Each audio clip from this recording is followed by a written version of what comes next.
إن الحمد لله نحمده ونستعينه ونستهديه ونعوذ بالله من شرور أنفسنا ومن سيئات أعمالنا من يهده الله فلا مضل له ومن يضلل فلا هادي له وأشهد أن لا إله إلا الله وحده لا شريك له وأشهد أن محمدا عبده ورسوله أما بعد فقد قال الله تعالى في محكم تنزيله يا أيها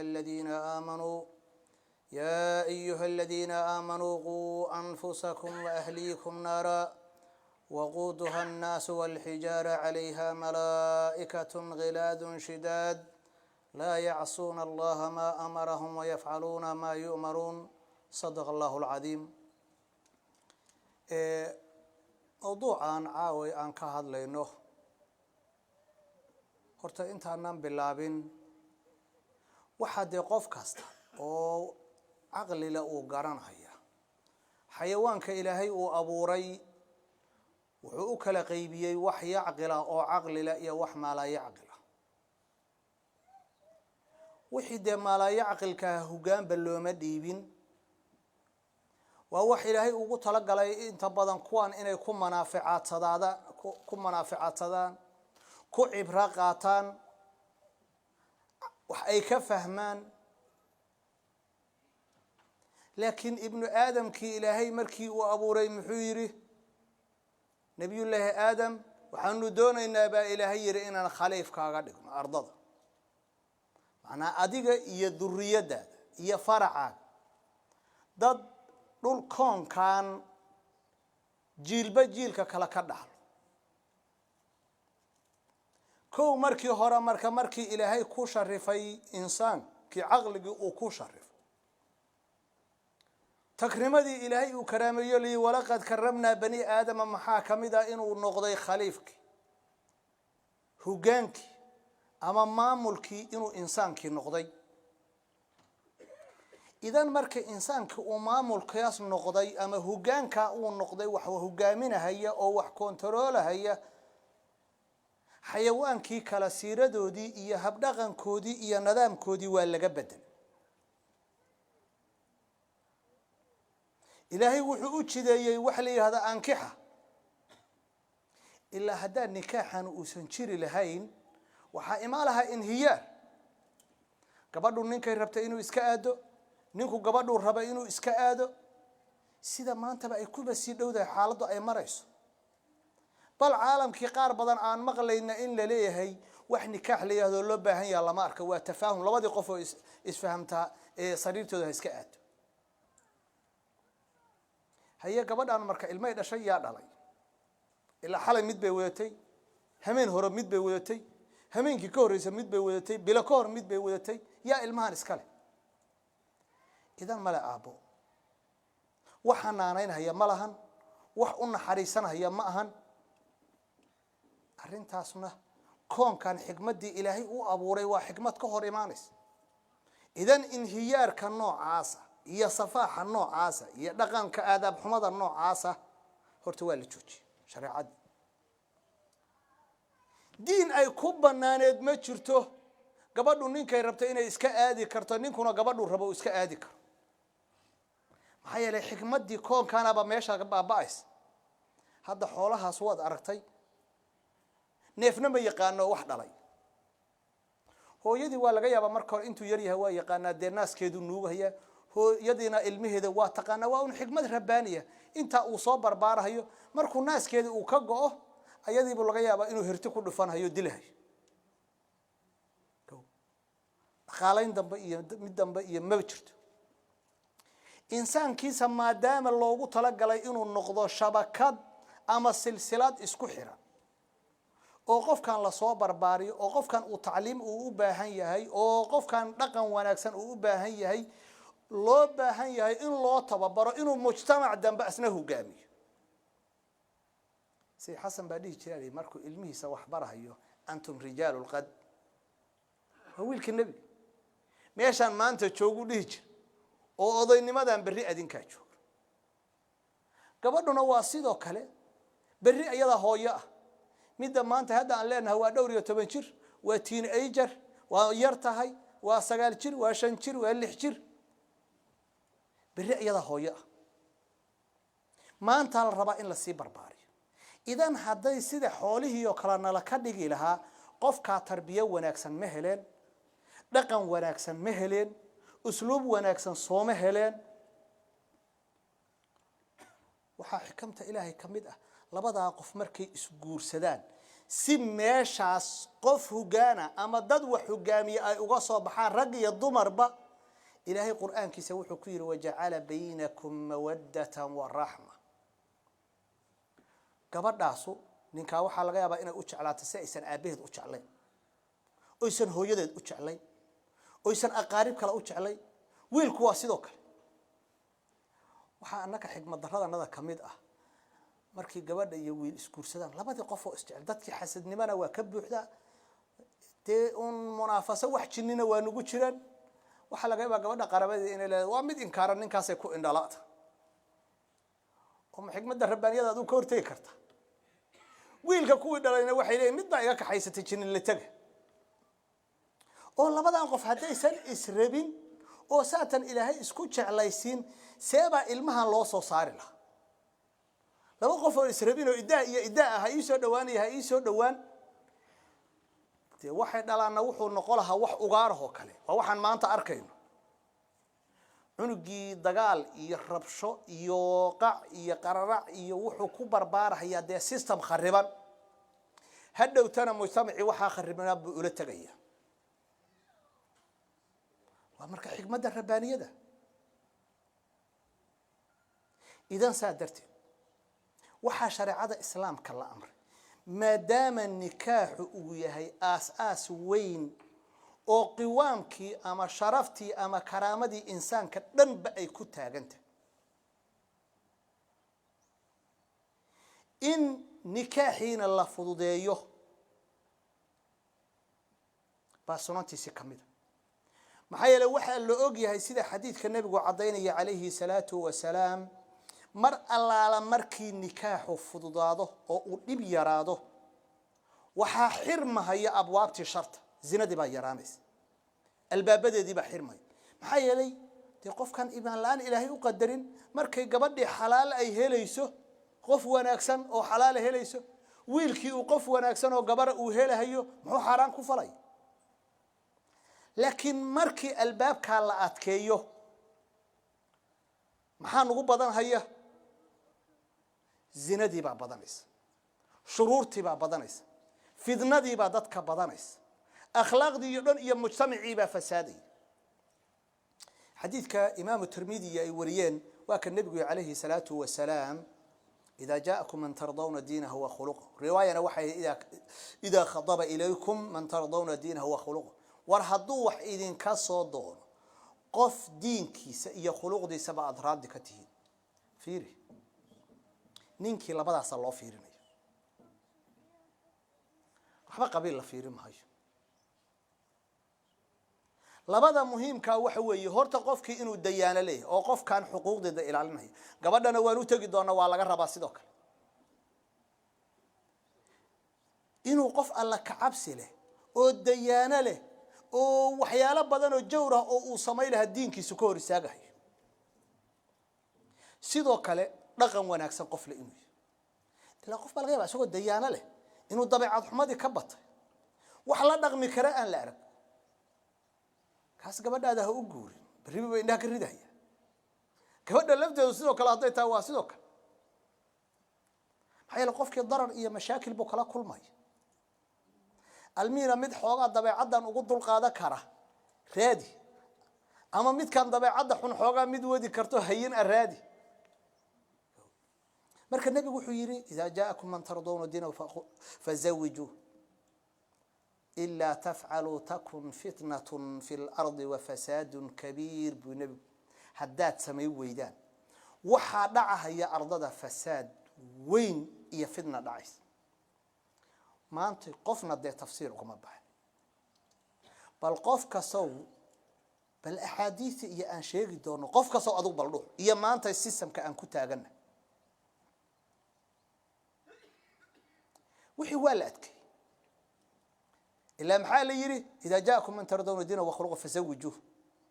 odayaashii qabiilkan raadsanaya iyo baa lagu diray lagu madhi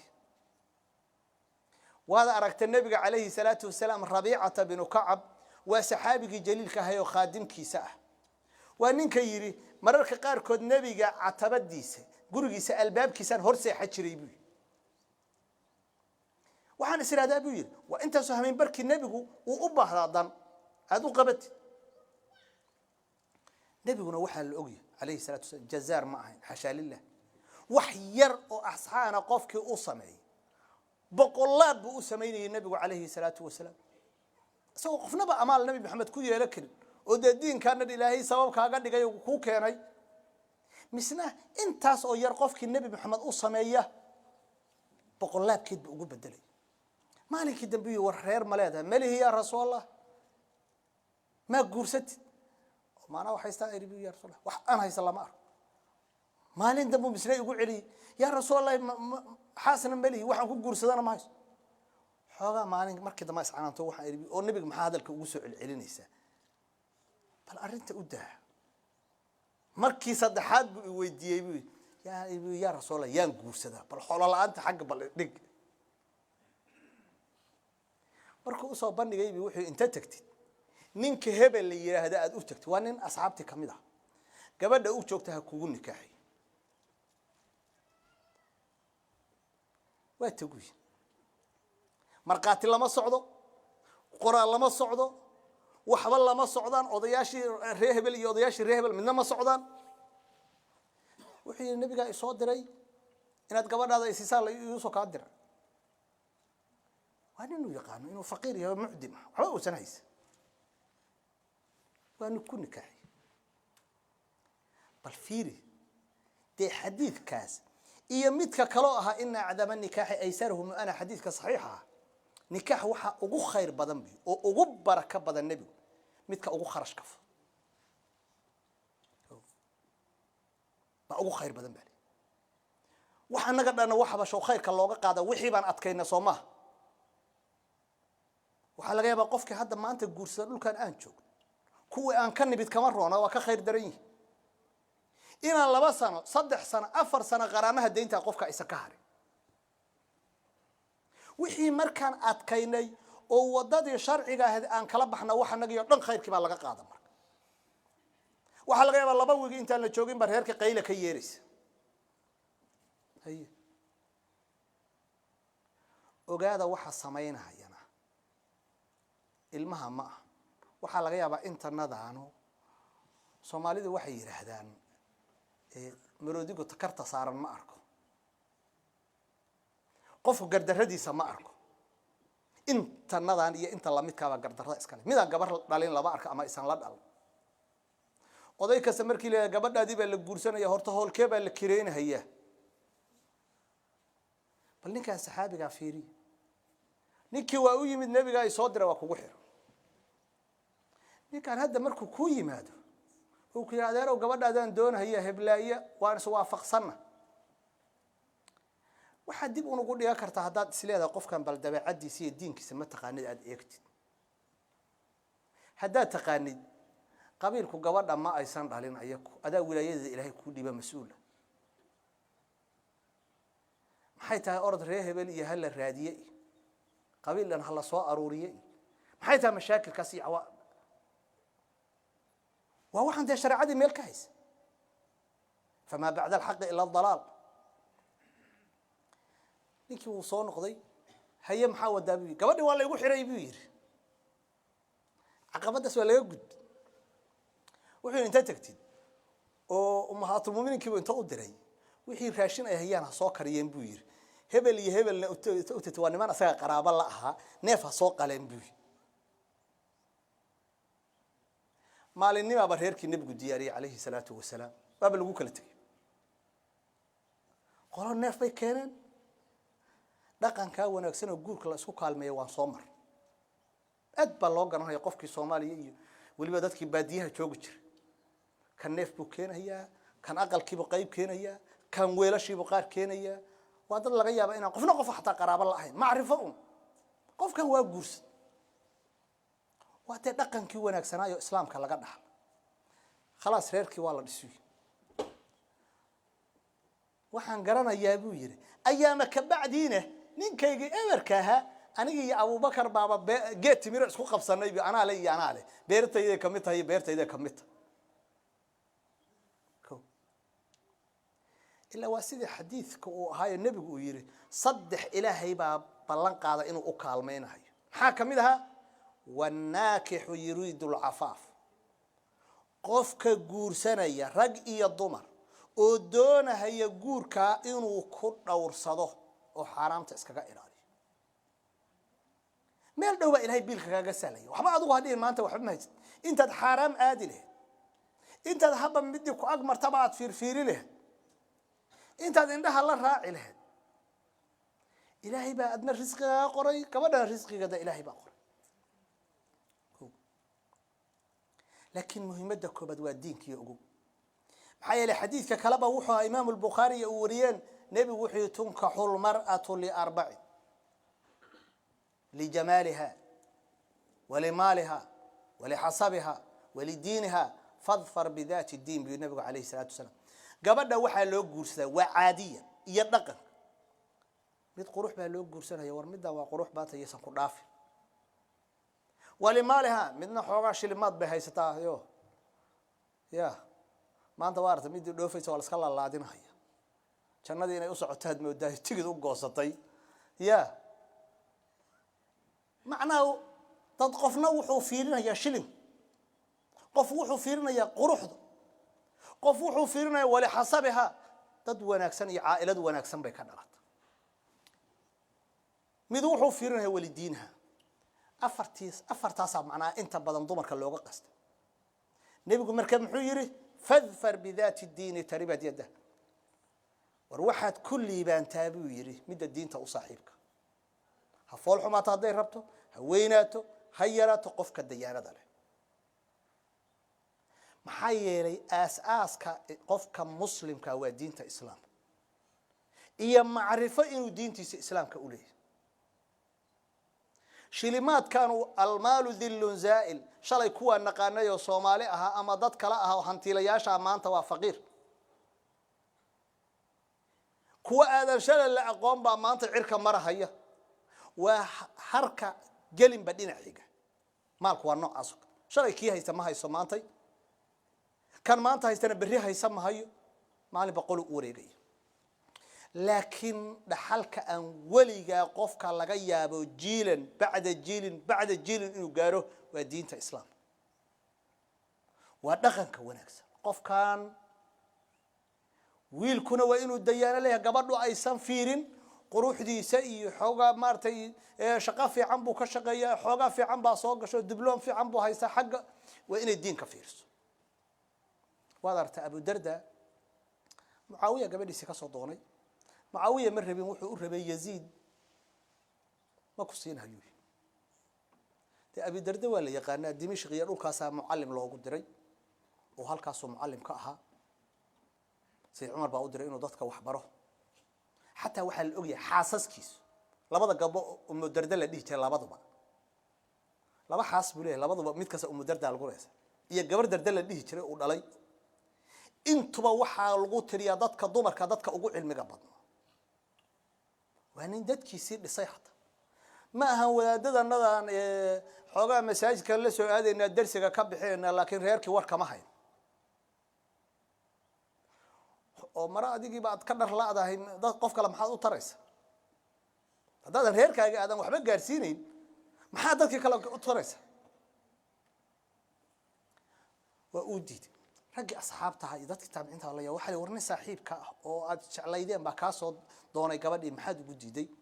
wixii walba ii sheegay Muawiya waa ogahay inuu saaxiibka yahay ana aan saaxiibka ahay saxaabi jaliil uu yahay waa isjecelahay laakiin bi gabadhan diinkeedan ilaaliyeen gabadhan anigu sunnadii nabiga aan baray bi oo quraankii baan baray bi yiri waa qof wax taqaano nolol basiid ah ku nooshay maalinka uu xeeshana ilaahay bay ku xamdinaysaa bi haday maalin qadoor raashinkii wixii noo gambiyaana ku sabraysaa bi nolosha basiidka waxaan ka baqayaa buu yiri wiilkaas markii loo guuriyay wiilkii amiirul muuminiin baa guursaday qasri fog kor la saaray meel inay diinkeedu ka fasaadaan ka baqayaa buu معاوية كتجا قصد جماعة ميت كله تكني أو وحوا هيستل عرق أو قبض الليبل كذي يرب ما عنده كالي وأو كحري ورد جورج الناس لا أدري كم بيس كل ليبل يجين بير كفساد ما هي الدين كوديف بالفير ما أنت أنا هدان والد كان هاي محان إيجينا هاي هالكيب وكري كره انتبه الله خرج قري كره انتبه الله وحي كره إذن لقن كنجي يدين كنجي والله بكرة تقطع هي هات وحنا واحد أوقات صومالي محيط هذا هل حرام نيري حلال مدرش وحن مركي هربا خير ضرها الدين القب بالله أبي اسكي هورا كحومادين قدال لك هجاجي ما هي وعدكت maxaa waxa soo xalacagaho in badan israaf lagu bixinayo oo qaar badan xaraam lagu bixinayo oo dhan baabar heerkii ku maqanay inkaartoodi ma hagaagay mar fiiri marka caalimkii kala weynaa Saeed ibn Musayyib waragade taabiciinta ugu cilmiga badnaa muddo 20 sano baan waxa leeyahay ama masaajidka ama gurigiisa iyo dariiqa u dhaxeeya marwa ama guriga u socda ama masaajidka u socda mahna meel kale lagu arag baa soo taagan xad nin xirtiisa kamida ayaa wuxuu darsigii baan laba maalmood oo kale ka maqnaa xaaskii baa iga dhimatay inta aasaynay wixii ku mashquulsana maalintii dambe markaan darsigii imid ayuu darsigii ka baxay baa sheekh iyo rakaalay maxaa kugu dhacay waxay sheekh saasa igu dhacday xaaskii baa iga dhimatay oo maxaad iigu sheegi weyday bi waan kula aasi lahayn waan kala qayb qaada lahayn reer kala maleeda mali soo fariisay halkan bi gabadhaydan kugu xiraya waa gabar wuxuu yiri sidii soo kala caalimada quraanka taqaanay oo ahadiita nabiga taqaana oo adiyabis wixii aniga inta isku yaxyaxay baa inuu sheekh waagaas de meher jeebka lagu haystana lama aqoon moogta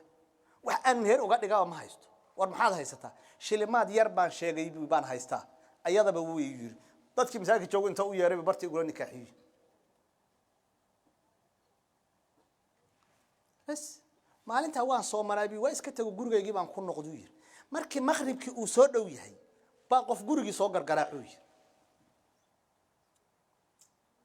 waa kuma waa Saeed kee la ballansaneed waaba garaway ilaa waa caalimkii dhamma albaabkii baan furay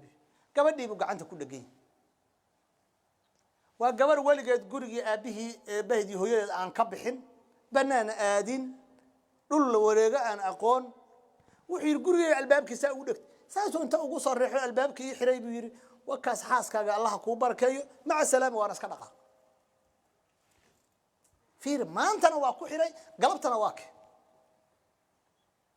hooyada yaa igu soo yaacay warbal u kaadi gabadhaan horta aan soo diyaarino bal adigu gurigaaga iska joogay meeshaade waa joogay week baan joogay buu gabadhaydii yaa waxay iska barwaaqaysan maalinkii taa masla guriga soo gargara waa kuba waa Saeed waa furay waa sheekhi laftiisi kashi kayfa wajata ahla khayr khayr sheekh waa fiicannahay aniga gabadhay waa barwaaqaysannahay 20,000 oo dirham buu farta iga saaray qabsii 20 kan oo kaalmaysa buu gabadhaas uu yiri sunnadana waa baray bi quraankana waa baray wax khilaafsan hadaad ku aragtid ul sar ana wadada xaqaha kaleexin way qofkaas barfiiriya dadkaas ay ahaayeen وادد أحاديث النبي هي سنة النبي هي آداب النبي قاطع عليه الصلاة والسلام إسلام كورساس بجورك أفوضا نوع عاصبة هذا مالين جوده الباب اللي بقول بحيب وحن أنكم لغاية هبل يهبلاي ولا صعدان هل صنع ودقي قبل الدلائي بقول قبل إذا هبل بيصاحب لط وسجى بديوس كلاه هي حبرتي بقول وينه dadka nabigu saddexda uu yiri janna gali mahayaan maxaa kamida waduyuth buu nabigu alladhi la yubali biman yadkhulu ala ahli gabadhi baa iskala baxaysa gabadhi baa maalin kasta gacanta la haysta حق اللي قد جيه حق اللي قد جيه واد أركيسا أبيه هاد باتاي أو ما سيس هذا محاولته هي كم هذا أنت ميلها نشوفنا أنت أرن أودقي هبرتي وساء في سنة يولا سنة قدام ما نسكن نكاحيننا أيضا الله يسألك قبلي هي تقفكوا تاس تيوث بالنبي قلت الماما كأننا قلبي ما هي قفك النوع عاص قفكوا وإنه أهل كي صغيرة أولي والشريعة إسلامك قف كان هدادا أقون شي عافي با يقانو ويدي هدوس أنا أقول علم معلم با يقانو ويدي هدوس أنا أقول إمام النووي محولها ومن استشير في خادم فليذكر مساويه بصدق قف وحينو كجور صدر ربا حدي عيبه سل ويدي فليذكر مساويه بصدق وواجب وعلى حال وأنا حن واجبه إن قفك حمد أضو أسجع أن كل عيبين قبل أنا نقول سر ربا دبي عد وسيط هذا دبي عد حنت وأوش يجلس هذا الدين كأيسكون في عناية وأوش يجلس هذا يسندنا على كون في عناية وأوش يجلس ويل كيما قبل كويديس أما إهل كذي بقى كويديس صدق حدو ولا هو يا بهذا الشيء وواجب من الكرشة إذا محمد كان لو جاب هي سنة بالإسلام صعونها هي ومالك سهل يسكوف فساد ولا يسكوب ولا يسكوه يا وحما أنت النص ده آلات كلا أو كسي دران أو زنا كلا قبل ده هذا صومالي شوكتنا هذا قاون يسوع صور هذا خمار لهين يسوع صور هذا حق بنانته يسوع صور هي أيكون خير درجة دواية يقار بدنه كميت إذا وحي واصل درتي هل كان وحاس وما دا سيد حق هذا مرك هي ومشاكل مركا نكاح عن حقوق عن أتجي دون نكرات ميس هرتا مركا هرا دقن كون يكسن بالربا إن لا صومريو أو لا فضوديو هذا تايم كلا أمها إنه وحيالها فضودين توحى كميدة دونتان كلا دون هيو كلا إلا فضوديو خرج كيس الله فضوديو زواج كي يجورين تلا جورين يلا فضوديو قبل جورين جين تدي يوحيد الله فضوديو نبي قوارتن عليه الصلاة والسلام حاس كاستمركوا جور سداها مين كجور مسكلا هذا خلاص ما المدن بيا لجو كان هي بصاد ما لجو كان هي بلاد ما لجو كان هي متر واحد مات مركا قف كاسلليه ضمركا وقف الدين لنا وقف كده أحاديث كلا النبي وكتل مع المرأة الصالحة حديث كما مسلم النبي يقول عليه الصلاة والسلام الدنيا متاع وخير متاعها المرأة الصالحة الدنيا هو واحد كراحيسة واحد مع المير مارته واحد مع معانه هذا اللي قسيوك ساعدك بعد وكم مرنت مع معان قد ما أنت صعود وكم باهنت الدنيا هو أساسا وحنا أقول خير بدن بالير المرأة الصالحة قفك ضمرك أو صالح هذا النبي عليه الصلاة والسلام حديث كأبي داود كواحد كترت إنه النبي عبد الله بن عباس ألا أخبرك بخير ما يكنز رجل ميانا كو الربين بيري وحلا كايدايستو وحا أقو خير بدن قفكو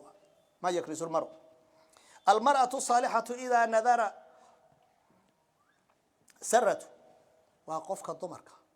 مركا أوفيريو ويفرحت قلنيس وقف أم حقد كدحين وضد استعل وضد إسرابة مركون كذي فيريا ويفرحت قلنيسا وإذا أمرها أضاعته حضو أمره وحسيق بين هذانا وأدعيسا وإذا غاب عنها حافظته ويحفظنيسا مركون مقية حفظ قاس رواية كلات المانتو أبا هريرة إمام النسائي نبي أبا وحل عليه الصلاة والسلام أي النساء خير كاس النبي وحير التي تسره إذا نظر وقميد فرحت قلنيس كلكو إيغو وتدعه إذا أمر مركو أمرنا ويدعيسا ولا تخالفه في نفسها وماله مركو كم قيهينا مالكيس هي النفط إذا مدنا كو خلاف ميسو بما يكره مالكيس يصير بتقو تصرف ميسو كو عيار ميسو إلا قف كان حتى هذا حوله إنك هايس ولا أقول يه إنا النفقيسته نبيه هندم حكوية خذي وولدك ما يكفيك بالمعروف ما هنيك وحي سبا إيسو عن جلسان ربان كيالي ما بالمعروف نورالك وفلان بس يا وح ورادك هذي مركب مالكيسي iyo nafteediiba way xifdinaysaa nafteediina oday kale iyo saaxiib kale iyo hoos baan wax ka wadanaya taaso dhaqankii jaahiliyada ah hadda soo noguma soo noqon dhaqankanagi kam intee baan arkayna oo maanta la leeyahay islaantii halkaana mid kala wadata guriga markaan ka taga mid kala ii soo daba marahay wala mutakhidii akhdan soo ayada quraanka baa suuratu nisa akhdaanta soo asaas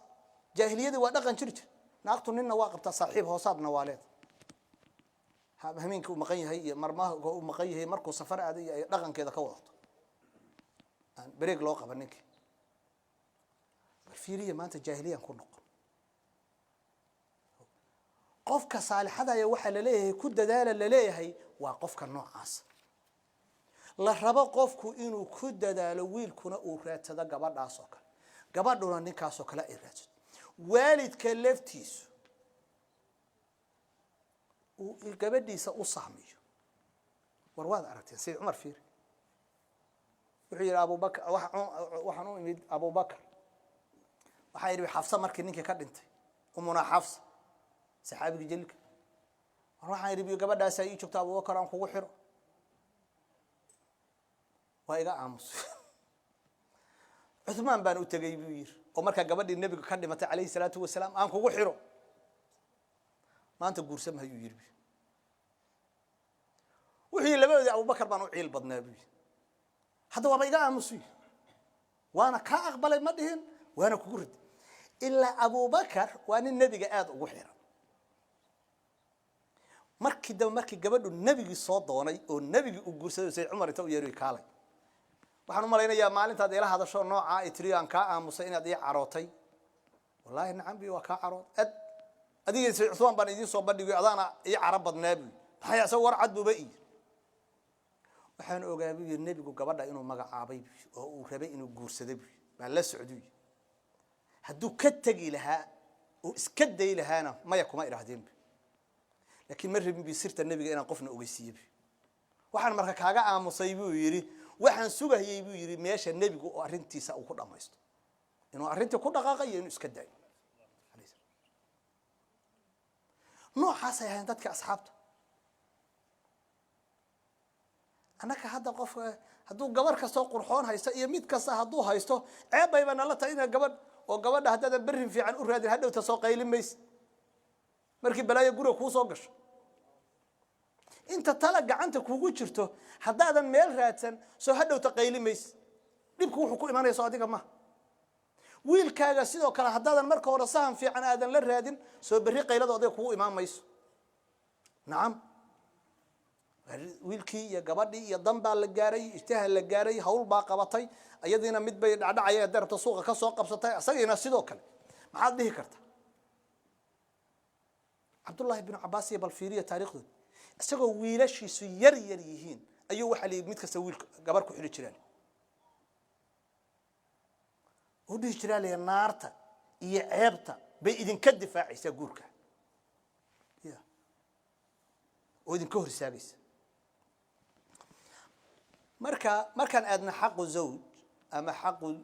zawj ala zawja ama xaqu zawjati ala zawj laba qaybood ama saddex qaybood bay u qaybsamayaan xaq waa mid mushtarak ah oo labadooda ka dhaxeeya مثلا آيات القرآن كإلهي محير وعاشروهن بالمعروف قبله واحد كل دقنتين سورة النساء سواناك قبله نواسدك إذن عبد الله بن عباس محير waxaan jeclahay buu dhihi jiray Abdullah ibn Abbas sida aan u jeclahay markaan sariirta iskugu tagayna inay gabadhaydu isku soo qurxiso xaaskaygu anna ina tabtaas kale iskugu soo qurxiyo laakiin haddaan raggana taas waa ku dambaynaa Soomaa duraba hilfiisu iska wata may waxa loo diidaya cusradu inay xumaato lama rabo wax dhaqanka xumaynay idan waxaba laga yaabaa qof kaan qalbigan bini aadanka waa aragtay waa wax un gadgadoon badan hal mar oo gabadhii wax ay dhibsata ka aragto inay ba ka aragto mar dambe ay ku xasili way ama adigi hal mar oo waxaad dhibsata gabadhii aad ku aragto aad ka aragto oo u xasil way reerkiisa ku dil idan waa artay nabigu markuu dagaalada iyo ka soo noqonayo ama safarta uu ka soo noqonayo magaalada Madiina markuu dul yimaado hadda waxa laga yaabaa inay duhurkii tahay ama casirkii tahay ma ogolaa jirin in la galo magaalada halkaas la degi jiray wuxuu dhihi jiray calayhi salaatu wasalaam ha ku kedinina gabdhaha iyo ilaa gabdhihii basaasanaa iyo isnadiifiso gabar laga yaabaa in bildan laga maqna ama ka badan laga maqna ha isdiyaariyeen basaastiye wixii ha iska nadiifiyeen ha isqurqurxiyeen markaas uu barqadii iska soo gali jiray nabigu calayhi salaatu wasalaam waxa de laga ahadiisa kala waa artay nabigu wuxuu raggi ka nahiyay an yadruqa ar-rajulu ahlahu daruqa ninki inuu hameen barkii reerkiisa ku soo guuray iyadoo war laga haynin inuu san iska yimaado hoday hameen barkii guriga iskaga soo dhaco hadda waxay ku dhib yartaa telefoonada la haya laakiin haysan dhicin adoo telefoon soo dirin reerkii aan warka hayna ka soo dul dhicin waxa soo dhan islaamka waxa loo hor istaagaya cushradii iyo muaamaladii iyo dhaqankii wanaagsanaaba ka hor iimaanaya marka waxa la diidayaaba gabadhuna inay ninka wax cilada ku aragto oo ay qalbigeedu ku dido ninkuna sidoo kale dhaqanka marka wanaagsan oo caamka oo generalka labadooda qof kasta waa laga rabaa inuu asagu gabadhi hadal wanaagsan kula hadlo inay gabadhu ninkeeda hadal wanaagsan kula hadasho inuu asagu u naxariisto ayadu inay u naxariisato yeeshaan anaku heblaaye rawaawina waxa arkaysaa afkooduba heblaaye maba kara heblaaye tiibu leeyahay ilmihi bulay aawo hooyadiin ilmaha laftoodu waligoodba waxay maqlayaan waxay dhibsadaan moogta kabaran magac iyaaba loola baxay moogta aawo magaceedi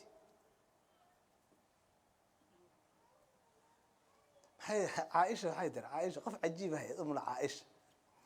واحد تر مركا النبي اسكو في عنها والرب محمد يا هذا ما تر مركا مالك دم النبي يربي مركا عريسانتها هي مركا لوا كلا قانا عائشة ستر هي مركا عريسانتها هي والرب إبراهيم بالله هاي بيت والله يا رسول ما أهجر إلا اسمك يتر مركا حوغا واحد تري واحد دريميت الإسقانينيت تري واحد كانوا عن صبيك الله ما أعرف لكن ما عاقا كوي عنها يا ما عاقلية barxoga ka weecanaha yaa bayt ko dadka karaamdaasi wanaagsan bay u wada hadlaan moogto marka dhaqankaas labada qofba waa laga rabaa mid marka gabadhii baa lahoon ninkeedii bay ku leedahay waa mas'uuliyad ilaahay saaray مثلا ومد النبي عليه الصلاه والسلام حجه الوداع خطبتي ساي كميد اهد الا وصوصوا بالنساء خير فانما هن عوان عندكم بالنبي عليه الصلاه قبله waxay agtiina ku yahay cawaanka wax la qofka la soo qafaash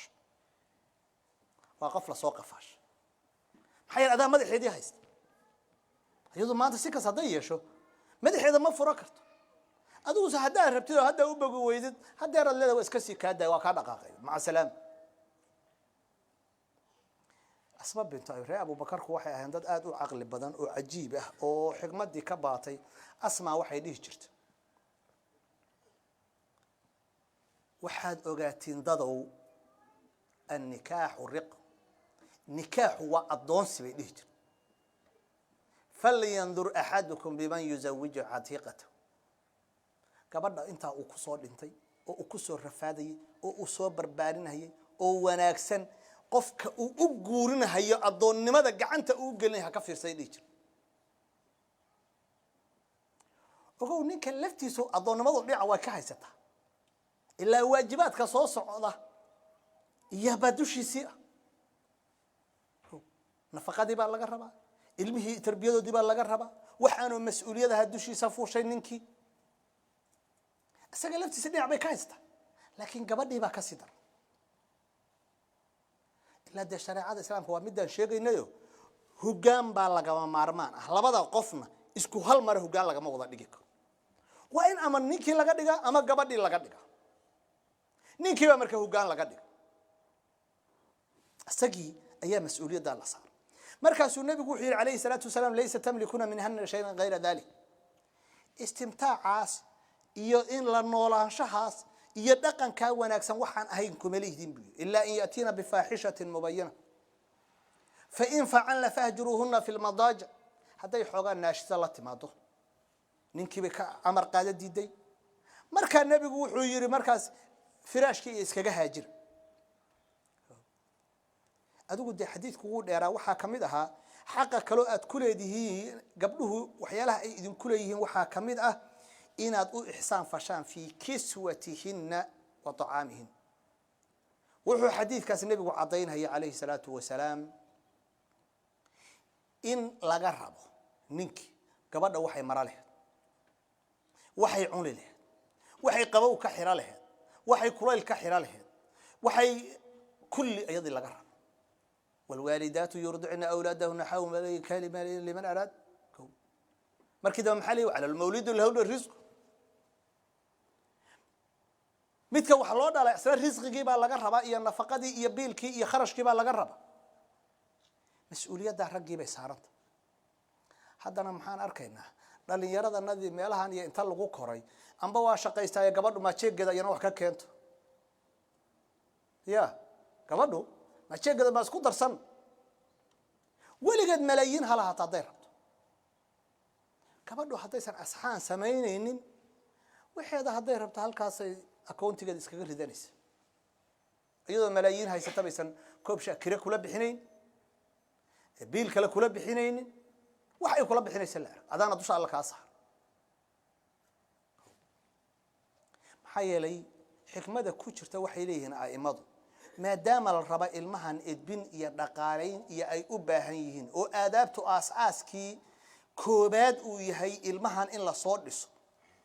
labada qof ba ilaahay uma dirin biilkii inay raadiyaan hal qof baa loo dir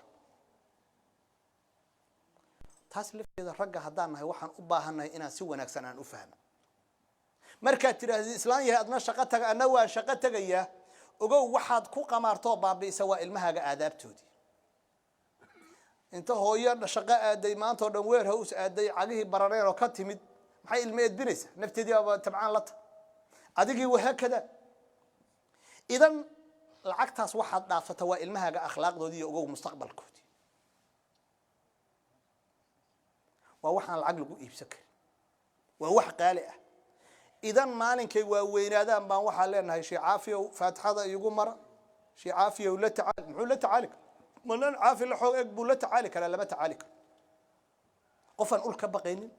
qofan wax kale ka baqaynin qofan baahi ku qabin haduu rabo xaga kaaga dhaqaaqaya wax uu ka qaban kartid lama maxaa yeelay maalinkii qofkaanu aadaab iyo u baahnaa in la soo dhiso waa la soo dayaa neefka geela markuu neeftu qoobay noqdo layla ma la bari kara ratiga baarqabka geela ku jira rajal laga ma qabo farasku markuu duqoobo sidoo kale mar uu yar yahay baa la soo baraa markaas inta lagu rafaadaa 6 bilood la soo waday idan markaan horaa la rabaa ilmuhu in la hoos laga soo wado xadiiska kale oo Muawiyah ibn Hayda uu wariyay Abi Daawud iyo wariyana Xasan ka wuxuu yiri saxaabiga jaliilka qultu ya rasuulallah ma xaqu zawjata ahadina alayhi ninka anaka naga midka xaaskiisu xaqa uu ku leedahay muxuu yahay markaasuu nabigu wuxuu yiri alayhi salatu wasalaam an tudcimaha ida da'im wa taqsuha ida tasayt mar allaala markaad wax cunaysid cuntada wax ka cunto wa taqsuha ida tasayt marka aad marasheen dhar soo iibsanaysid suuqa marka aad yana inta kale u soo iib hadad maanta xabad soo iibsata yana xabad soo iib hadad laba soo iibsata yana inta kale waxyaalo aad cajiib waxyaalaha igula qaraa'ibta badnaa Ameerika intaan joogo gabar igu tiri ma qaan ilma ma 6 ba ma 7 baan dhalay weligeed ninka inuu waxtaa qamaar iima iibin waana shaqaystaa ya lahu min ajab qamaar ya ka awa rujuladi hatta awa karimnimadi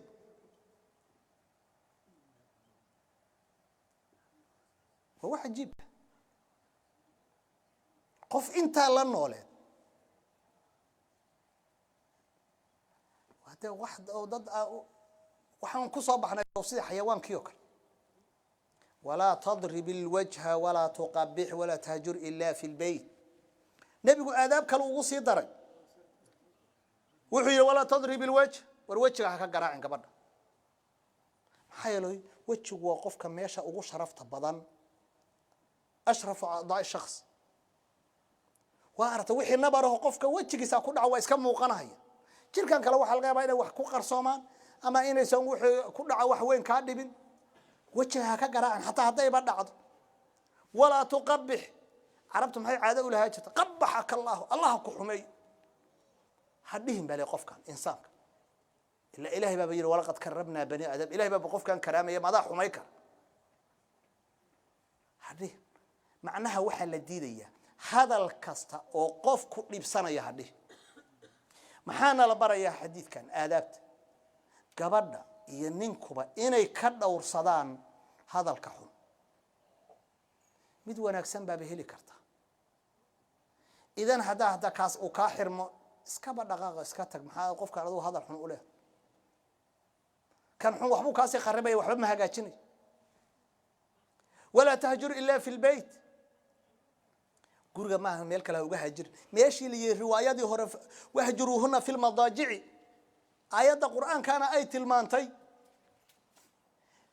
xogaa sariirta ka dagaysa xagga iska seexanaysa ama qolka kala seexanaysa ma ahan in ceebtiina la ogaado odagii maanta waa xogaa islaantii ma dhaqaalayno waa ka tagay guriga anigu taa islaamka laftiisu waa waxa problemka inuu keenay hal ogaado Soomaaliya markii ceebtaada intaana ummada ay ogaato atraad cidi anu waa ka soo tagay dadkan maanta jooga inta muslixiinta iyo inta mufsidiinta waxa laga yaabaa 90% inay mufsidiin yihiin idan waxa soo dhan baa gabadhii qaarna ku faafay qaarna adiga kugu soo faafay wiil hadda ka hor hindi yahay masaajid aan ku tuka jirnay fahmay wuxuu ugu yahay qola inta arkay haddaad aragtid buu yiri reer leeyahay waxba la dhexgalaya qof saddexaad soo dhexgalay bi ninkii xaaskiisii buu yiri ogow buu yiri qaatibada meesha waxay ku dhamaan buu yiri labada mid inuu guriga ka tago yiri mar hadda aragtid mid saddexaad oo meelaha taagan buu yiri waxay fiican yihiin buu wuxuu labada qof waxay xalisan karaan inay xalisaan haday wax xalisa waayaan si wanaaga hawshu ku kala tagaan idan wuxuu ka turjumayaa dadka maanta jooga iyo dhibaatada ay leeyihiin waa noocaas meeshii ummadii hore islaamka ah uu ku badnaa jiray dadka muslixiinta oo laga yaabo boqolkii qof 99 inay dad muslixiin yihiin qofkii wanaagii ay tusayeen qofkii ay u aqli celinayeen qofkii ay waxyaalo badan tusinayeen qofkii saas ay wax ugu hagaagayeen hadda waxaba moodaa in dadka loo diray ifsaadka bas oo sida wax ku kharibay waxa uu min dadkan in naar aadam baa ilaahay ugu tala galay وكي حديث كان النبي قلنا لا يدخل الجنة قطات حديث كإمام مسلم ولي قف كان نمامك جنب ما قلالي قلب ما هي شغلك بكم علي صفات كأهل الجنة بقطات يا نمام كمد معهم وصفات أهل النار ورقف كسو إسلامه إسكا إلاله حداد وح إصلاحي كرتان وحد كلو أوجاتا قف كان مسلم كأو أهل التوحيد كا إنما المؤمنون إخوة إن ولا الكاية كات هو يدا يا أبها رشاد وحنو صالح وحنوس هدو رجيه هدو ضمريه وحدو هجاجي كرتي وهجاجي هدادا هجاجي كرينا هكسي قلوع وهكسي بابي حديث كلا النبي وحكي عليه الصلاة والسلام وأثناء الترمذي ولي حسن أكمل المؤمنين إيمانا أحسنهم خلقا وخياركم خياركم لنسائهم مؤمنين تا وحا او كامل سنبي حق ايمانك قفك او دقنك وناكس حسن الخلق حب دقنك وناكس آدابتي النبي راعي دقنك النبي كو ديدي قفك وددي النبي محمد هي تاس waxay ku tusinaysaa qofba qof intuu kaga zay wanaagsan yahay ama kaga hab dhaqan wanaagsan yahay wadadii nabiga waa ka iimaan baday qofkii sunnadii ka ilaalin badan aadaab sharciga ka ilaalin badan waxaad ogaataa waa ka iimaan baday وخياركم خياركم للنسائهم رج هداتهم بكو إذن كو وناسان وكو فاميل كود يا عائلة دود وناكس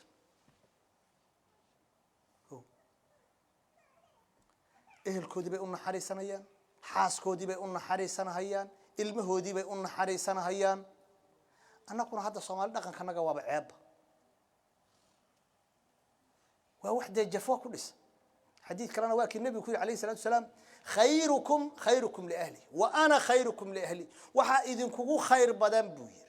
قفك إهل كيسا أغو خير بدن بوير أنا إهل كي أغو خير بدن بوير وهذا عائشة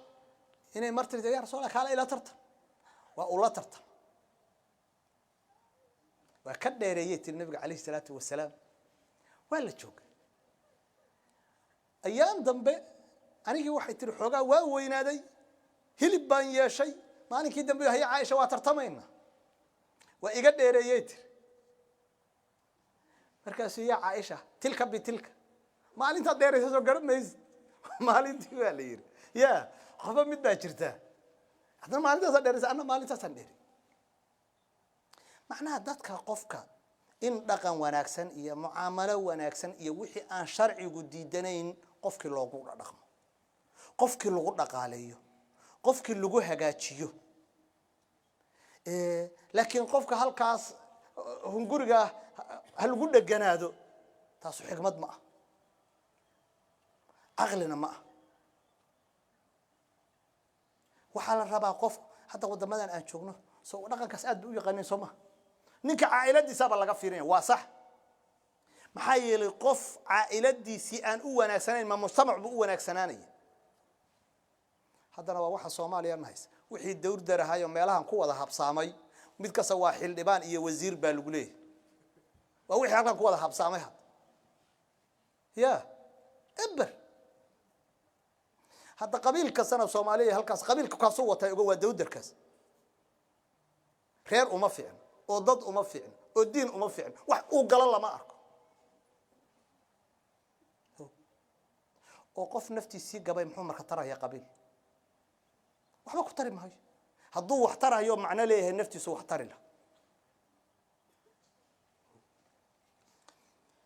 haddaan marka u gudubno xaqu zawj ala zawj ninkuna gabadha wuxuu ku leeyahay xuquuq buu ku leeyahay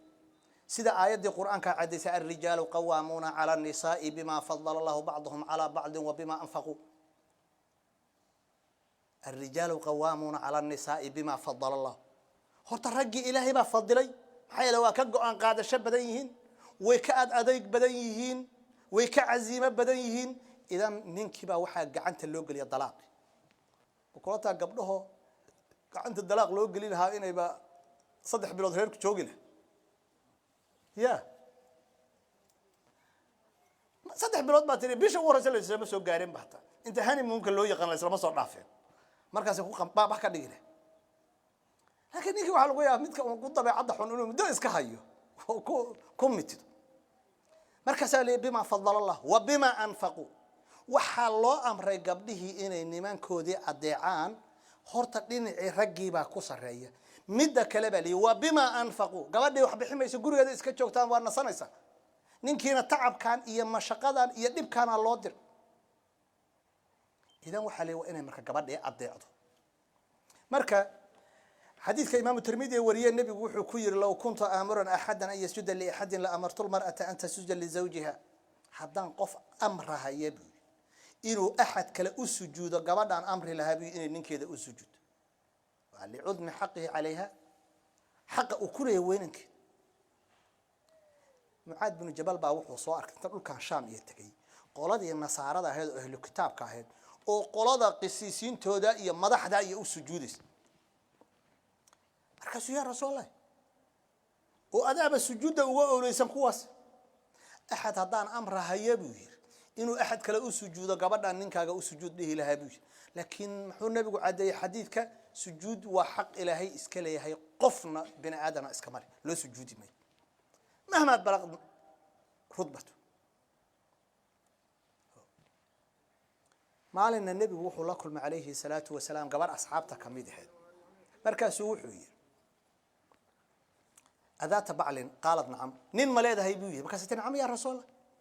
مركز النبي وحو كيف أنت له سيباد أطهيبي مركز تري لا قالوا إلا ما عجزوا عنه وح خيره أن أصمي كربيتري كما هكرم بيتري وحن أودي ويا ماهن مركز النبي وحو كيري فانظري أين أنت منه فإنه هو جنتك ونارك iska eeg baa leeyahay meesha aad uga sugan tahay baa leeyahay waa sida aan u tahay ninkaagan waa jannadaada iyo naartaada bi nabiga kaleey salaatu wasalaam bal xadiidka gabdhaha u fiirsatay ko imaam ahmed bawri ninku wax le waa naartaada iyo jannadaada labadaba gacantaada ku haysta mid ka rabti dooruye marka nabiga kaleey salaatu wasalaam ama midkan meel kale baa ka raad حديث كلنا واكي النبي كثير عليه الصلاة والسلام إذا صلت المرأة خمسها وصامت شهرها وحافظت فرجها وأطاعت زوجها قيل لها ادخلي من أي أبواب الجنة شئت قبل وحير مركي أنت صلاة تكت بشهر رمضان أي صمت فرج جدي عورية دي قبل حفظ صه وأمدا سوشي إن قبل صالح هذا هدوي نيكي مركو مقيا خيانة ميسو نفتدي وحفظنا يسا مالكيسي وحودي بتوا حفظنيسا وأداعت زوجها مركو لا جوجو ساعتن إيه سمي وحان سمي يرادنا وأداعيسا قيل لها ادخلي من أي أبواب الجنة شئت كبريه وحا لليه مالين قيامه جنة الباب كهربت استيد الباب إلى هذا ميت كهربت كالقلب وتكريمها لو كرامين وددك الباب كسلليه إلا الدور قلنه ميت كعدو ربت qofka iyadoo loogi hal albaab ka galayo baa misna ikhtiyaar la siinayaayo albaabadaas mid ka rabtid baa gabar ka galalay gabdhaha maanta jooga haday ogaalahayaan waxa iska dayacayaan annagu hadda in badan waana adeecsanahay waa daba joognaa wax jannana ma haysan soo dhibkana haysta waana adeecsanahay oo hogaanka waa noo hayaan wax janna iyo wax ballan qaada oo aan ku haysano midna lama arko iyo iyagu wax iska dayacayaan waxaanuna waa ayaaman macduudaat kuwa kontonka sano soo wada noolaa ama 60ka soo wada noolaa ama 70ka soo noolaa ma muddo 10 sano inay soo wada joogeen la tagi برينا ميد بالله لبودي تجي أما لبودي واحد إنتين لليه وأياما معدودات قلائل سيدو كلا حديث كأم سلمة ورثي فالنبي يقول عليه الصلاة والسلام أيما امرأة ماتت وزوجها عنها راض دخلت الجنة قبل دي متى الزوج كذا أو راضي كأه جنة الجليس بالفير وحديث هذا النبي يقول شيء فإنه جنتك ونارك سأقول راضي كأه هذا قبل يستطيع يكتكته جنة دي بقش هدوس راضي كأه إن هذا النار تبعت خلاص وابر لمات وبالقف كصوب بحيث تجا هذا واطق يعني أنت ضمن أنت تدارك عن كل دال هيك لفت النظر أنه تسامح وأن جعلنا إلهي إنه نسامحه حدي ميد حوجا لغو أتكائي إلا إسكسامح إلا إلهي القرآن كسوحي والكاذمين الغيظ والعافين عن الناس والله يحب المحسنين ضدك مؤمنين تاي وناك سمرك لصواء ماري الذين ينفقون في السراء والضراء والكاذمين الغيظ والعافين عن الناس إن النقطة قفتك إسكعفي قف حقودها النقطة أولي وحي يركها هاي وخلطها هاي إسكده بتاجناد وحا مجتمع فسادين واحد نوقت مرحد دي أبيه يهو يدي اسكو فسادان المهنة وفسادية مرحد دي ريرك وخرب ما هو لبدي والد المهنة وخرمية بركوا ريبل وقيلي نقطة كده قبل اللفتيدو المهنة ده هفيرس وده اللفتيس وحيالا بدن هاوغو دلقاته ilmihiisa ha fiiri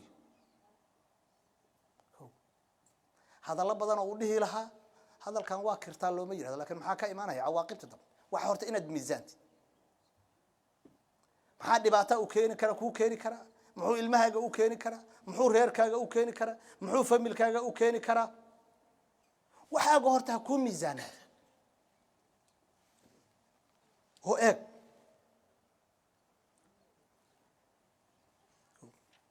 waxaana marka ugu dambaysan marka inaan ku soo khatimo dib markii guur uu yimaado oo labadii qof ay xuquuq isku yeelato taa xuquuqoodii la garay ilma meeshii muhiimada koobaad oo ila nikaaxanba ama ugu ahamsanaaba awlaadana kamid marka awlaadii meeshii yimaadaan labadii qofba waxa fuulaysa wujuub hooyadii iyo aabihii labadiiba wujuub baa wada saar ilmahan inay tarbiyayaan hooyada iyo aabahaba waa laga rabaa ma ahan hooyada kaliya ma ahan aabaha kaliya labaduba waajib ku wada haday wax kharasha iyo loo baahdo marka aabuhu ha bixi laakiin in hooyadii dhaqan wanaagsan ay ilmihii barto aabihii dhaqan wanaagsan inuu baro waana la ka rabaa وادرتين بل آيات القرآن كهذا كفر يا أيها الذين آمنوا قوا أنفسكم وأهليكم نارا ورنفتين يا أهل كين كإلالية للنار نار تأهل كجات كإلالية سبيل باسين يا كلية ما بيل كوسا بقار بدنا هلاك كين يمركي علوش اللبه وروا إن دتك الدين كبرتا وإن دقن كإسلام كبرتا علمه وإن أدبسه أسلوب وناكسن يدقن وناكسن إن علمه كسو تربية maxaa yeelay maalinka ay yar yihiin weeye maalinka tarbiyada ay wax tarayso waad artay Sayyid Xasan waa wiilkii nabiga kaleey salaatu Faaduma ay dhashay waxa la og yahay 8 sano ma gaarin Xasan marka nabigu dhintay ilaa dagaalkii Badr ayuu ahaa Sayyid Ali wuxuu lahaa hal baan ka helay qaniimadii iiga soo aaday hal kalena nabiga isiyay buu inaan Faaduma ana arooskeedu u kaalmaysto dagaalkii Badr oo gabagabadii sanadkii labaad oo hijriyada ah ila Ramadaan buu dhacay dhexdiisii Shawaal Dhulqacda iyo Dhulxijja saddexaas bilood baa ka hartay sanad waa markaa ka bacdi markuu aroosay Abu Hurayra wuxuu yiri Xasan bin Ali baa wuxuu qaatay buu yiri tamratan min tamari sadaqa xadiiskii Bukhari iyo Muslim ka wariyeen fajacalaha fi afku gashad markaas nabigu wuxuu yiri kakh irmi biha tuf أما علمت أن لا نأكل صدقة ميادا حسن أجوين حدان هي آل بيت كنبي إن الصدقة عنبي زكوات كأنا لا أقولي الرب إنه هاشم أقولون يا الله ما أقولي صدقة مع كنا دي زكوات لما سيك في رواء المير أي النبي كتر بيني عليه الصلاة والسلام أنت أبو جرام الكوي المير markaas oo kala la rabaa in ilmaha la baro waxan waa wax mamnuuc ah hadana anako hadan Soomaalinahay maxaan leenahay macallin quraanka bar waa dad duqduqoobo 5 iyo 10 iyo 3 iyo 10 iyo 4 iyo 10 jir warta Soomaaliya ogaada quraanka inuu qofkan waa fiicanta inuu quraanka xafido laakiin sida ahamka aan u aragna si kala ka sii ahamsan quraanka waxa ka sii ahamsan cilmiga maxaa yeelay qofka waxa ilaalinaya waa cilmiga quraankan haddaad bartay oo cunugan uu san aqoon aayadaanu marka la leeyahay wala taqrabu zina ma zina ka hadlaysa iyo waxa ka hadlaysa ma yaqaan wa aqimu salata wa atu zakat waxa ka hadlaysa ma yaqaan idan quraanka xifdigiisa muxuu faa'iiday wax khashiya u faa'iiday may laakiin cilmigu muxuu faa'iideynaya waxaan uu ku dhaqaaqay inuu xaraam yahay حتى هدو قاله محو قفك إسأكسوين إنه جريمة كتير وإسأكسوين وحال غيابا يوما ما إنه سلام يشاء ضمها أنق لكن مركا كلام ما بقى جبل وحا مركا هابون قرآن هدي عنق الله برا فاتحة إيو صور يريار هدي الله برا خلاص هرت واجب كوابا عيب إنا نبدل كعلمك كل الدلال isagoo quraankiisana wax laga barahayo laakiin ahmiyada koobaad la baro waad aragtaa hadda dhibaatooyinka masaajida ka haysata cunug wal kaniya wax nijaasa ma yaqaan guriga loogama soo sheeg haduu rabo halkaas oo kabaha ku soo siibaya isagoo cagacad bu mususha galaya waa ka soo baxay looma ba sheegin aadaabta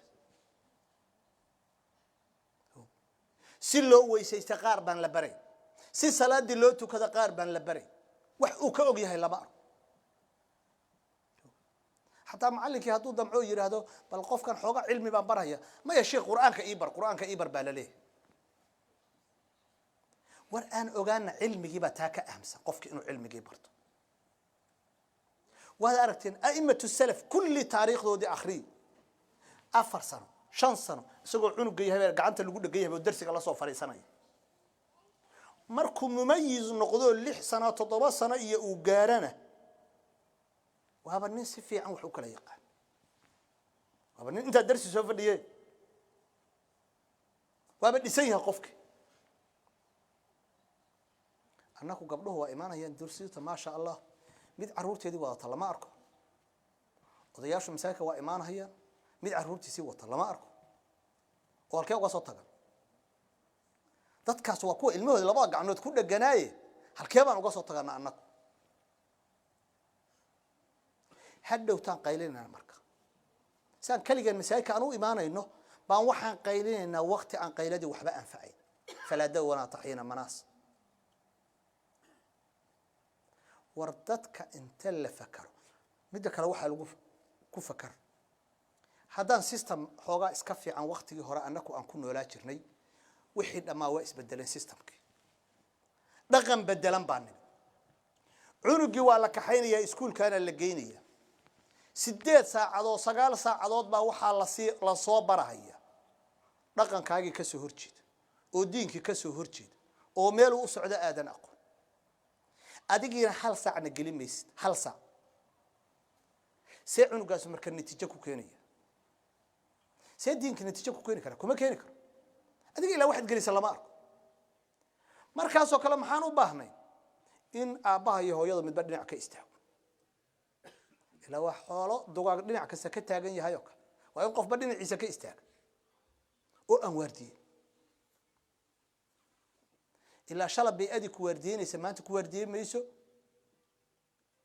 iskuul awal hadaad geysan jirta waqtigii hore dad islaama iyo dhaqan wanaagsan iyo meel iska loo aadaab xuma aysan ka jirin ma jirto iskuulkii baa balaayadii iyo hortiisa loogu sharaxaya wixii xumaatadii baa meeshii baa lagu baraya waxa si dheeraad iskuulkii markii laga keeno meel kale misna la leeyahay waxa hal geey waa dib kale war aan ahmiyada gelino caruurtan marka ay yar yihiin oo ay wax naga qaadanayaan maskaxdoodu markaan cunugu yar yahay waa magnad waxa uu xifdiyo waqti dhan buu xifdisanaanay dhaqanka uu barto aan dhaqan uga dhigno oo traditional aan uga dhigno diinta islaam oo ilmaha naga masaajida halake oo ilmaha naga tacliimta loo furo oo aabaha iyo hooyadu cilmiga asaasiga ha bareen dahaaradii si wanaagsan ha u bareen salaadii si wanaagsan waa ibn Hajar Haytami markuu ka hadlayo ma ahan buu xadiidkan soo socota marka uu tilmaamayo oo nabigu leeyahay alayhi salaatu wa salaam muru awlaadakum bi salati wa hum amnaa 7 sinin 7 sana markay jiraan wadribuhum alayha wa hum amnaa 10 7 sana markay jiraan salaada baraan ilba 10 markay gaaraan haday ka tagaana ku garaac biyo nabigu wuxuu leeyahay ibn Hajar Haytami baritaanka cuhudada iyo ballanta uga soo bixi mahay buu yiri hadii salaada iska tuka kaliya afar ragca way duhurka tuko saa u tuko saa u forforus saa casirka u tuko wa inuu bara salaadana arkaan horta inay leedahay oo tirada rukuucda hadaad ka tagtid wax salaada ku ansixi maayo sujuudda hadaad ka tagtid wax bedelkaaga noqonaya lama arko Allahu akbar hadaad ka tagtid salaamta hadaad wax arkaana oo laga maarmaana shuruud inay leedahay wax sunna inay leedahay horta waa inaad u kala barto haba iska tuko maya muxuu xadiidku ku sii daray wafarriqu baynahum fi almadaaji chief kana ku kala geey cunugi mar haduu mumayiz uu noqdo wiilashay gabdhaha la isla seeximahay ma ahan in isqool lagu xareeyo kale marba haduu qofkii wax kala garto gabdhuhuna qololkooda ay leeyihiin wiilashu qololkooda ay leeyihiin waliba waa in la baro usluubta islaamku inay tahay inuu sawiilku gabdhaha u gelin idan la'aan asagoo albaabka tagar gala ama soo galaadhe albaabka hooyo iyo aabba inuu soo gali karin asagoo idan qaada gabdhaha la baro Xudayfa ibn Yaman baa xaliir intay nisaa u firiiri ya Xudayfa ma hooyaday baan ka idan dalbanayaa buu oo leeyahay hooyo ma ku soo gala waan duqoobay taabiciinta kamid oo iyadoo qaawan hadaa u tagtay ka waran ya hada hooyo dalaq sigaad iyadoo qaawan inaad u tagtid iyadoo qaawan inaad tamar rabtaa buu waamay aabaha sidoo kale soo qaawan inaad tamar rabtaa wa aadaabta la raba ilmaha in hada laga dhaadhiciyo هو ديدا النادي الصومالي ما شقينيس إلا بره guriga soo bageli kartaan wiilasha qolalka gabdhaha kale ma geli kartaan adinko idan dawdow kuma geli kartaan gabdhahana sidoo kale qolka aabi hooye waa dhaqanka islaam guriga ilmaha laga soo dhisa laakiin macal abdullah iyo macal saciid baan halkaan u keenayo quraanka la ii bara macal saciid iyo macal abdullah ma dirsan aadaab ii bara madan ee quraanka dir ii bara وإلهي وقدر وأوبره يا أدبتي أو عنق أدبتي سي أخلاق دي سي دقن كي سي أو مجر عمر ابن أبي سلامة وحد شيء أم سلامة والربي بالنبي نبي جا صوبر باريي وهو يدي قبي أم سلامة حديث البخاري مسلم كوري وحوير كنت غلاما في حجر الرسول وكان يدي تضيشه في الصفحة ويلي يربع الحبيب النبي قال له النور markii aniga nabiga raashinka noo ka nabigu qofna kaba kibir jir qofna iskalaba weynay ilmaha yar yar kaaba wax la cunay dadka masaakiinta isku hal xeero ilma yar baan ahaabu yir marna dhinacaan xeeradii ka qaata marna dhinacaan ba ka qaata mar dhinacaasan ka qaata mar dhinacaan ka qaata meeshba meesha soo gaaro markaas wuxuu nabigu yiri yaa gulaam samillah wa adab ko horta intaadan dacaamka gacanta iyo aadan gelin bismillaah waa waxa hadda rabo in carruurta la bilo يا وليبا الوط تجربيه marka qaar kood la cazaaro la ganaaxo raashinka iyo ama laga dib dhigo ama loo diido ay dhaafto lagu taysti garay wa kul bi yaminik midigtaadana ku wa aadab laba marka bismillaah tiraadid midigtaada ku wa kul mimma yalik meesha kula xiriirtana mar badad ma kula cunaya raashinki meesha kula xiriirtad ku xaq leedahay halka ka dadka hortooda iyo gacmaha la aad wa adab qof kasta taabanayo laga rabo bal fiir nabi markaas fama zaala tilka dhimati ba'du maalintii nabi maxamed sa'i tacliimiyay iyo marka odaga weyn uu yahay xadiiskii sheegayo illa maalinta saasan wuxuu cunayay sidaas ayaan wax u cunayay idan wuxuu xadiidkuna tusinayaa ilmaha inay wujuub ku yahay hadda waa yar yahay sheekh waxba looma sheegi karo qofka ilaahi waa yar yahay waa dhowr iyo 10 sano jira 12 ama 13 uu jira haye geymamka waa yaqaana idab darada waa yaqaana haye ma idab darada kaliya qalbigiisu u furan oo barakara waliba dhaqanka hooyada markay cunugu yar yahay ay ku barbaariso waa dhaqanka qofku uu ku tagay oo guriga laga soo barbaari la baro markuu musqusha galahayo inuu lugta midigta uu daba mariyo bidixda ku hormariyo markuu ka soo baxayo midigta uu soo hormariyo masaajidka markuu soo galay cagsi uu sameeyo midigta ku soo hormariyo markuu ka baxayo bidixda uu hormariyo markuu dadka u yimaado la baro inuu yiraahdo assalaamu alaykum warahmatullahi inta halka ka soo ordo baba iyo mama iyo iska dhig horta markuu guriga soo galay iyo haduu assalaamu alaykum dhig walaal banaanka horta uga bax guriga adoo salaam ku soo gelin meys war Soomaaliyeey dhaqanka islaamkuna waana fudud yahay laakiin weyga aan ku socono markaad fiirisan ma fudud maxaa yeelay annaki waalidka qof kasta ha ogaado waxa aad afka ku idbinayso ficilkaaga ka xoog badan qof kasta ha ogaado soo maalig baahay wixii lahaa anoo yar baa hooyaday wuxuu inta cimaamad ii soo xirtay oo qamiis ii soo gelisay oo isoo qurxisay ba waxay tiri Rabiicata ibn Abi Abdurrahman la fariiso waa caalimkii weynaa Madiina ka baray tiri aadaabtii soo u dhaqmayo fiiri waa yariya duubay u soo xirtay khamiis bay u soo gelisay la fariisatay aadaabtiisa bar fiiri sida uu dhaqmayo marka qofka hooyada ay fiiriso dhaqankeeda ay ilaaliso hadduu arko haya cunuga hooyadiisoo been sheegaysa hooyadiisoo wax khiyaanaysa hooyadiisoo dhibaato samaynaysa hooyadiisoo fujuur samaynaysa ama aabihiisoo noocaan samaynaya asna sidiiba ku dhaqaaqaya laakiin adigu dhaqan wanaagsan tus cunugaanu waa muraayadaas oo kale qalbigiisu waa iska saafi magnad way waa ku dhagaya dhaqanka marka aad wanaagsan oo aad kugu arkaba ku dhagaya hadduu sa dhaqan fiican uusan kugu arag asna cagsiga baa ku soo baxaysa weliga qowlka soo fiican sheeg maxay ila adigu wadadii ma hays laakiin haddii xaalka nagu wanaagsan yahay kuwa naga yaryarna xaalkooda ilaahay wuu noo hagaajinayaa marka waxaanu hadda ku soo gabagabaynaynaa xadiidka nabiga calayhi salaatu wasalaam oo de bukhari iyo muslim iyo wariyeen oo xadiis dheer ahaa nabigu wuxuu yiri kullukum raa'in wa kullukum mas'uulun an ra'iyati qof kasta oo adinka idin kamid waa qawsar waana la weydiinaya mas'uulun an ra'iyati wuxuu qawsarka u ahaa baa la weydiinay asaga sheegay nabigu wuxuu imaamku waa raaci qofka hogaanka caamka waa la weydiinaya dadka والرجل راع في أهله ومسؤول عن رعيته ننكوا قوسار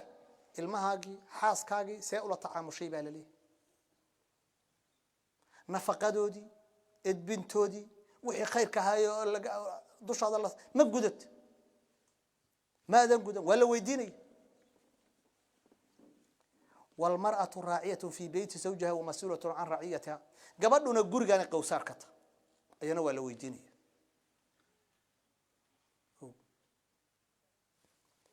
مسؤولية دي والخادم الراع في مال سيده ومسؤول عن رعيته مركز النبي وحكو سو قتم فكلكم راع ومسؤول عن رعيته قف كسو waxa ogaata marka maalinka ilaahay hor istaagta qowsaarnimadeeda waxa uga jawaabaysa adigu dib isku noqo dadku ama wadaad fiican ha ku haysteen ama qof xun ha ku haysteen dadka xagga iska dhig waad og tahay waxaad ama kharibtay ama hadaad shariicada u noqotid oo bandhigtid ama qof caalim inta uu tagtid waxaaga aad u sharaxday aad u bandhigtid inaad khariban tahay iyo inaad wanaagsan tahay waad sogta waxaad marka ilaahay hortiisa aad uga jawaabi lahayd aad la tagi lahayd diyaarso maalin la yiri yooma laa yanfa'u maalun walaa banuun illa man ata Allah biqalbin salim loo yar ma wadatid qabiil kulama joogo ehel kulama joogo waad qaawan tahay kaliga ilaahay wax turjumaana ma jiraan ilaahay qof kasta luqadiisa waa yaqaan waxaad uga hadlay mid labaad aan ku khatimahay waxay tahay war xoolahan aan aruurinayno oo aad moodo in loo diray Soomaaliya aan halka dib aan ugu celin xoolahan wax qofku beerta ubadkaasa ugu fiican ilmahaas ilmaha aan gelin xoolahan ilmaha naga aan gelin gabar dadkan yahuuda leeyahay maalin igu tirana ko jamaa meel orientation aan u tagnay oo haayo ma ogtiin bay tir waxa ilmihiinu Soomaaliya la halaabaan markaas qofba wax u sheegay ma ahan bay tir ilmihiinu waa hay school ka tir dadka wadankan fakarayay tir cunugiisu hay schoolka waa kala cararaabay tir mid bareefad geysta mid home school geysta mid online school aada mid ba meel buu la cararaabay tir ka akhlaaq roon bay tir adinku halkaas ku xaraysiin bay tir waana qofku markuu qofka waalidka gacantiisa ka bixi lahaa bay tir khalaas 0 soo baxdeen bay tir fiiri kuwi gaalada haba noocaas meesha khatarteeda arkay annakana qofna inuu 100 shilin qofka maanta la yiraahdo 200 shilin baa lagu bixinaya ama 300 shilin baa lagu bixinaya cunuga oo ama islaamiga iskuulkaas ku dhiganaya ama iskuul fiican buu ku dhiganaya ama online school oo aadaab iyo waxba aan gurigaaga ku dhex joogo ilaa shakarta kugu dhiganaya ma bixi karo kulay Soomaaliya ma $10 baan u dirayna idan maxaa noo soo hagaagaya marka hadhowta qofka saqaylinaya de xoolaha ilmaha waxba ma aanan gelin marka awlan cayr iyo waxa laga yaabaa inaan ku korin iyo balaayo iyo been iyo aan soo qaado wixii yarka aan soo shaqeynana meelo kale aan u dirsana asagii kuma nasiibeer war marka xoolahan aan ku rafaadayno kulleeti si wax noogu soo baxaan ilmaha aan dhalnay aan gelin kuwa noogu muhiimsan waa midaas nin waxa hadda Kentucky ila jeeday wixii aabhay shan buu dhalay buu yiri waliba shaqo basiid abay ahayd buu noloshiis aad bay wuxuu yiri nin xirfad weyn ama hanti badan lahaa ma ahan buu shan baan ahayn buu yiri qof kasta $500 buu kaga bixiyay bishii 2500 buu boodi bixi jiray bal ka waran shantoodiiba waa xufaad shantoodiiba waa caalimiin waa aqaan ka war waxbuu la bax markuu dhintana xoolo ma uga tagin ogow waxba uga ma tagin laakiin dad macna leh buu ka tagay oo dadkii islaamka wax u taray xataa gabadhiisana qana waa xaafidad quraanka taqaana cilmigii taqaana ayada dadka wax baris fiir qofna 2500 buu bil kasta u dul qaatay adna 200 ama 300 ama 400 ba diidaysa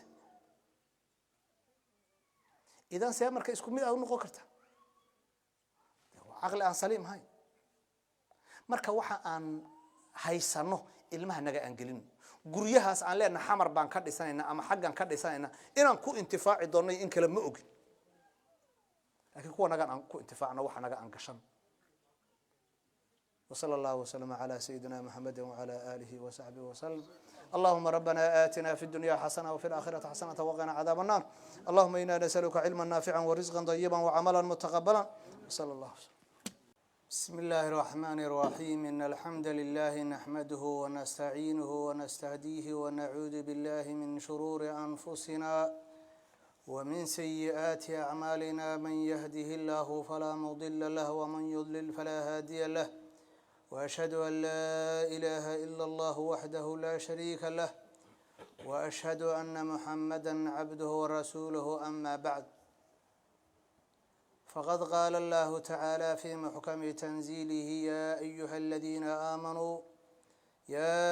الذين آمنوا قوا أنفسكم وأهليكم نارا